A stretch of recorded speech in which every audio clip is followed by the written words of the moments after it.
আসসালামু আলাইকুম। শুভেচ্ছা মডেল নরসিংহ হাসপাতালের পক্ষ থেকে আজকে যেটা নিয়ে কথা বলব সেটা হচ্ছে নোমোফোবিয়া। নোমোফোবিয়া নিরসনে আমাদের এখনই আসলে পদক্ষেপ নেওয়া উচিত। নোমোফোবিয়াটা কি? এই নিয়ে আমাদের পূর্বে অনেক ভিডিও আছে। প্রযুক্তির বিকাশ এবং ডিজিটালকরণের সঙ্গে, সঙ্গে বেশ কয়েক বছর ধরেই স্মার্টফোনের ব্যবহার অনেক বেড়েছে। আর এর ব্যবহার এত বেশি বেড়েছে এখন স্মার্টফোন ছাড়া মানুষ একটা মুহূর্ত কল্পনা করতে পারে না। কিছু, কিছু মানুষ দেখা যাচ্ছে প্রতি ১৫ মিনিটে কোনো প্রকার নোটিফিকেশন বা অ্যালার্ট ছাড়াই একবার ফোন চেক করছে। কিছুক্ষণের জন্য মোবাইল ফোন থেকে অ্যা দূরে সরে এলে একটা ভীতি কাজ করে, ভয় কাজ করে। মনে হয় কি যেন একটা মিস হয়ে গেল। বিজ্ঞানের ভাষায় এটাকে মোবাইল ফোন থেকে সরে আসার এই ভীতিকে বিজ্ঞানের ভাষায় বলা হয় নো মোবাইল ফোন ফোবিয়া। সংক্ষেপে এটাকে বলা হয় নোমোফোবিয়া।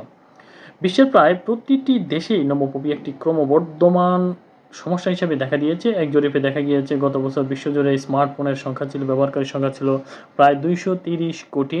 স্মার্টফোনের ব্যবহার যত বাড়ছে, নোমোফোবিয়ার সংখ্যাও তত বেশি বৃদ্ধি পাচ্ছে। বাংলাদেশে এখন নোমোফোবিয়া সংক্রমণ ব্যাধির মতো আশঙ্কাজনক হাতে ছড়িয়ে পড়ছে। শিশু, বৃদ্ধ, তরুণ সবাই এখন নোমোফোবিয়ায় আক্রান্ত। বেশি সময় ধরে মোবাইল ফোনের সাথে লেগে থাকার ফলে মানুষের ক্ষীণদৃষ্টি, মাথা ব্যথা, হতাশা, দুশ্চিন্তা, আত্মহত্যার প্রবণতা, মেজাজ খিটখিটে-সহ শারীরিক ও মানসিক স্বাস্থ্যের ক্ষতি ঘটছে। তেমনি ইন্টারনেট কেনার খরচের কারণে অর্থনৈতিক অবস্থাতেও কিছুটা ক্ষতি হচ্ছে। আবার স্মার্টফোনের অতিরিক্ত আসক্তির ফলে দিন, দিন মানুষের মধ্যে মূল্যবোধের অবক্ষয় ঘটছে। যেটার একটা সবচেয়ে বড় একটা উদাহরণ হচ্ছে আমাদের কিছুদিন পূর্বের এই যে মাইলস্টোন স্কুল অ্যান্ড কলেজের অগ্নিকাণ্ডের ঘটনার সময় সাহায্যের চেয়েও মোবাইল ফোন নিয়ে বেশি ছবি তোলার দিকে মানুষের বেশি ঝোঁক দেখা গিয়েছে।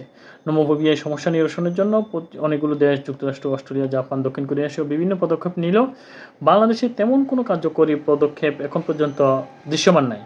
ফলে বাংলাদেশের নোমোফোবিয়ার সংখ্যাটা অনেক বেশি বেড়ে যাচ্ছে। এজন্য আমাদের প্রয়োজন শিক্ষার্থীদের, বিশেষ করে শিক্ষা প্রতিষ্ঠানের শিক্ষার্থীদের মোবাইল ফোনের অনেক বেশি সীমিতকরণ ব্যবহার থেকে দূরে রাখা, অভিভাবকদের প্রচুর পরিমাণে সচেতন হওয়া। মোবাইল ফোনের অতিরিক্ত ব্যবহারের ফলে সন্তানের মধ্যে অপরাধ প্রবণতা বাড়তেছে, অনলাইন জুয়া, পর্নোগ্রাফি আসক্তি, ফ্রি ফায়ার, পাবজি গেমসের আসক্তি, পড়াশোনার প্রতি অনীহা, রাগ, ক্ষোভ, বাসায় ভাঙচুর করাসহ শো অফের একটা প্রবণতা দেখা যাচ্ছে। এটাকে আমরা পাশাপাশি কন্ডাক্ট ডিসঅর্ডারে আক্রান্ত হচ্ছে। তো আপনার সন্তান এবং পরিবারের সদস্যদেরকে দূরে রাখতে হলে নোমোফোবিয়া থেকে আপনাকে অবশ্যই সচেতন হতে হবে। মোবাইল ফোনের নির্দিষ্ট মাত্রা ব্যবহারে নিয়ে আসতে হবে। সকলের সচেতনতাই এই এই ব্যাধি থেকে আমাদেরকে বের হয়ে আসতে সহযোগিতা করবে। আপনার মনোরোগের যেকোনো সহযোগিতার জন্য আপনার পাশে সবসময় আছে মডেল মানসিক হাসপাতাল, কুমিল্লা। সকলে ভালো থাকবেন, সুস্থ থাকবেন। আসসালামু আলাইকুম ওয়া রাহমাতুল্লাহি ওয়া বারাকাতুহু।